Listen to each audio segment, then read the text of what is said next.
Hey everyone, and welcome as we continue our study through the New Testament. We are looking at the 250 events in the life of Jesus, and we're doing this chronologically. We're studying Matthew, Mark, Luke, and John in order as they've happened, or as the best we can tell that they've happened. There are some things that we're not 100% sure on, but we've pieced this together the best that we can.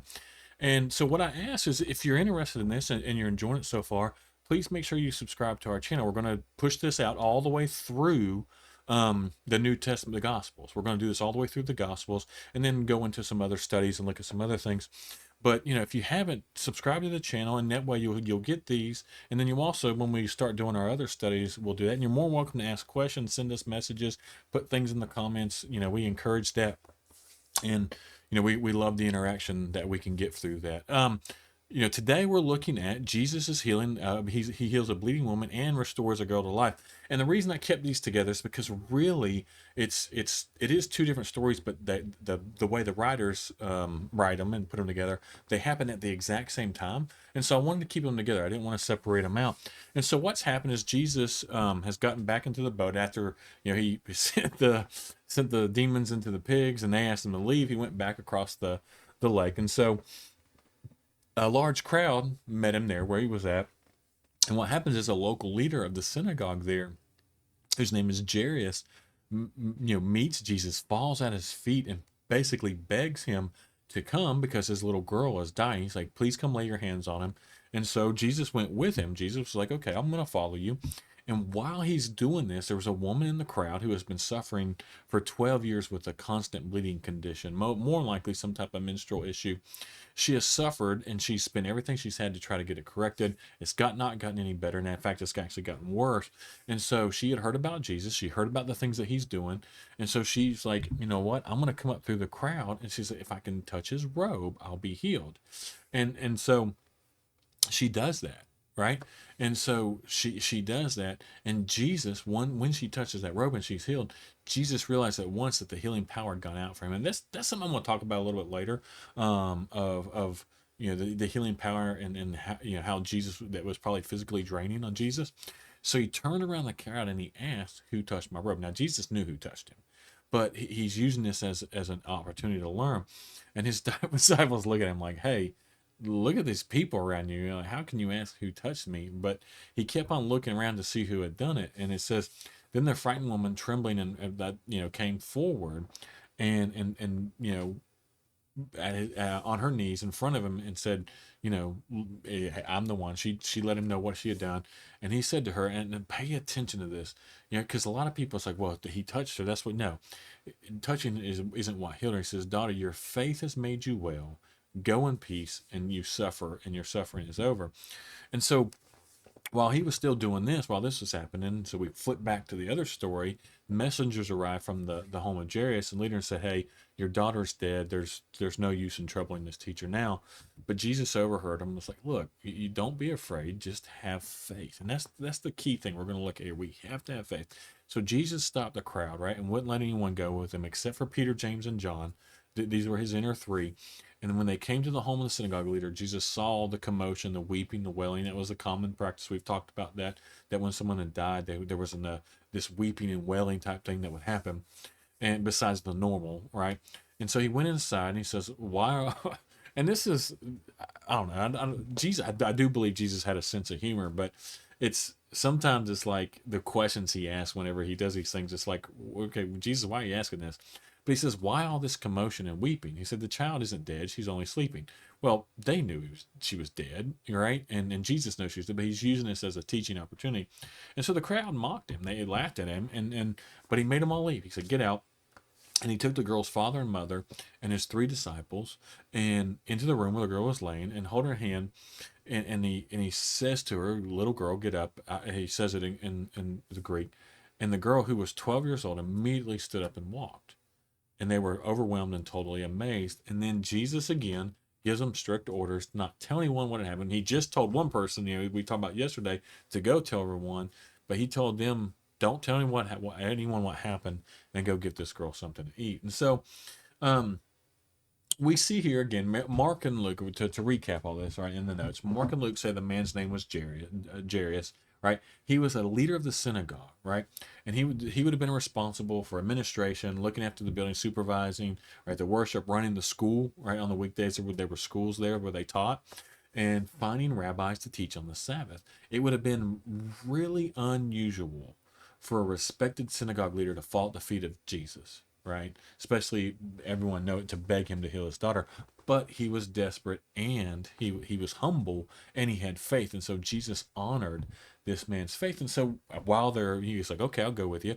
While they're going, we have this woman who's been suffering with this bleeding condition for 12 years, and I couldn't imagine. I just couldn't imagine. She's tried to do everything she could, and it's gotten worse. And so she was desperate. She was absolutely desperate. And that's the thing we have to realize, is in our type of time of desperation, we don't have to worry about the correct way to reach out to God, right? We don't have to try to make sure we do everything exactly right to reach out. We just need to reach out. Like this woman, we just have to have faith, and God's going to guide us, right? There's so many traditions and so many, well, you got to do something this way, or you got to do so. No, just talk to God. Just reach out to him, right? Pray to him.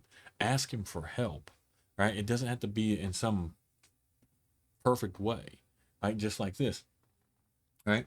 And so she desperately wanted Jesus to heal, but she knew her bleeding, right? This is the other thing she knew as a Jewish person. Touching Jesus would make him unclean, because she was unclean and she shouldn't actually do that. And so sometimes, this is, we feel like our problems, like her problem, like, will keep us from God. Well, God's not going to want to do anything to do with me because I am this way, right? Or I did all these things, or I think, like, you consider yourself unclean or dirty in a way, so God's not going to have anything to do with me. And that's not the case, right? Jesus looks beyond all that. And we should too as Christians, but more than anything, Jesus looks beyond all that. But he was always ready to help, no matter how impossible it seems to us. And so that's what we have to realize, is like, no matter how big of a hole we think we've dug, or how sinful we think we are, how dirty we think we are, we're never too far gone for Christ. And we need to make sure that we understand that, as you know, anyone, if you're not a Christian and you think, hey, man, I've gone too far, you're never too far gone for the love of Christ. You just never. And I'm sincere in that, right? It doesn't matter what you've done. It doesn't. You can always come to Christ, and that's the wonderful thing about him. And so we should not let that fear keep us from approaching Jesus, right? If you think that you're too, it's something you've got going on is too much, or you know, and understand this, right? If you do come and there's a Christian who, for whatever reason, makes you feel bad because of that, then don't let that be an example. Find someone else, right? Because that person's not a representation of who Christ is. It does not matter where you're at in your life. Doesn't matter your condition. You are always welcome in the arms of Christ, and he will always receive you, and always accept you. And then that's whenever the healing starts. That's when we start to fix ourselves, right? You don't have to fix yourself. There's too many people who teach this idea that you need to fix yourself before you come to Christ, and that's not Christ. You come as you are, right? And then we'll worry about, all the other stuff on the other end. Come to Christ first, and we'll get that taken care of. And so, then Jesus starts asking, who touched me, right? Who touched me? Well, we know Jesus knew who touched him, but he's using this as a learning example. And so, but he knew that someone had touched him in a way that the healing had gone out. It was a faithful, like, this woman knew that was a faith that healed her, right? Her faith healed her. And so Jesus wanted her to step forward and deliver her. So to let her slip away, right? It would have been a lost opportunity for Jesus to teach, right?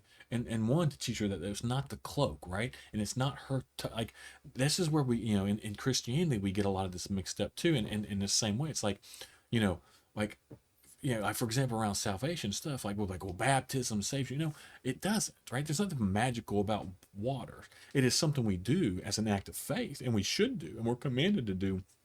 And if you don't do it, then, I would be very concerned, right? Because it's something we're commanded to do, and something we should do immediately, right? But the baptism itself doesn't save you. It's your faith in Christ that causes you or pushes you to, to be baptized. That's what saves you. It's the faith, and it's only the faith that saves you. Now, you've got to do these other things. If you don't do them, then there's no real faith.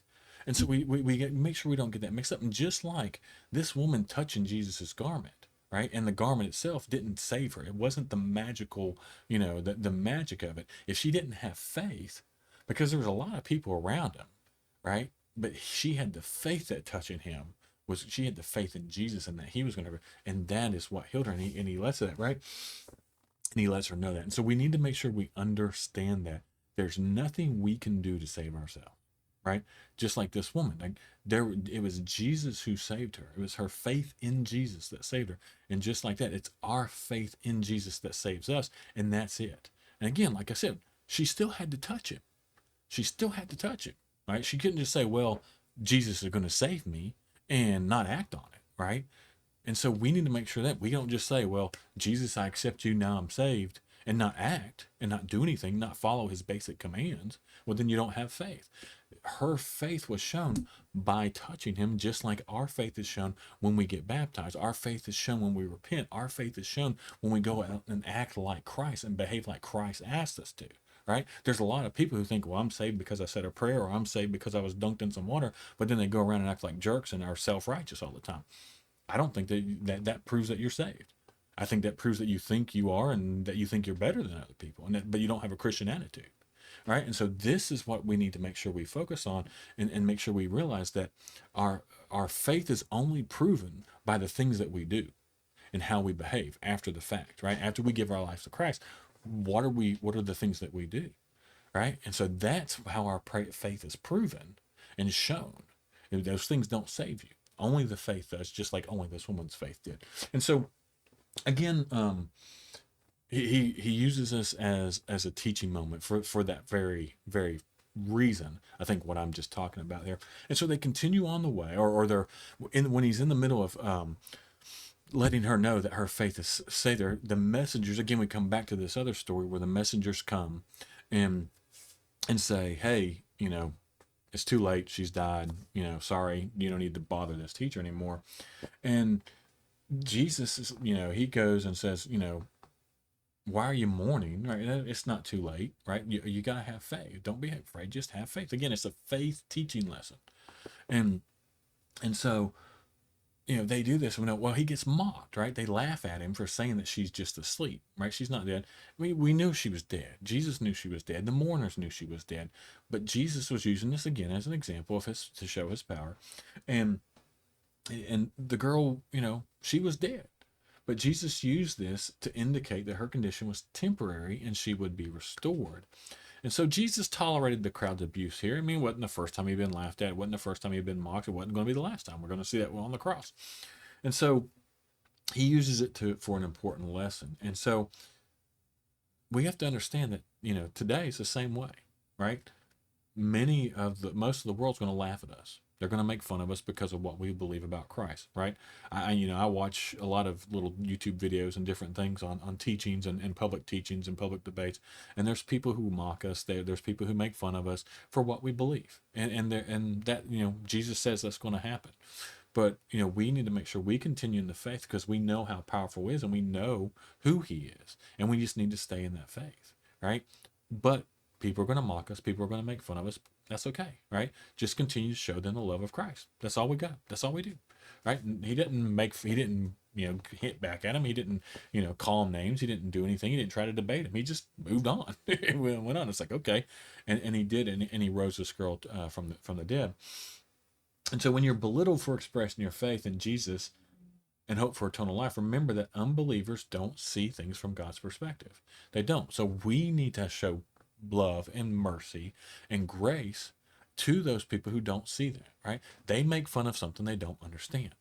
They don't, or they just don't believe. They think it's silly, right? And just like they thought what Jesus was saying was silly. This girl's obviously dead, but Jesus is in her saying, oh, she's not dead, she's asleep. And they're like, well, that's silly. We know, And so people think they know things. People think they know. There's a lot of people who don't believe God exists. There's a lot of people who think Jesus, may have existed, but that he didn't resurrect from the dead. And so we just need to make sure we stay faithful in this and show that faith by our actions, by the way we treat people, by the way we work for Christ. So again, the main focus of this to hold these two stories is faith, right? if you have to keep the faith. And if you're not a Christian, I hope you look to this as an example of, what it is to be Christ-like and to show kindness and mercy to people. That's who we're supposed to be as Christians. If you haven't seen that from those who are Christians, I'm sorry, right? They're not a true representation of what we're supposed to be. Now, none of us are perfect. We're all going. I have my bad days. I've treated people bad, and I'll treat people bad in the future. Not on purpose. I just know I'm a sinful person. I have my bad days, and I react in ways I shouldn't be. But for the most part, right, we should be showing a Christ-like attitude and a Christ-like love. Again, I appreciate everyone for watching these. I appreciate you for sticking around.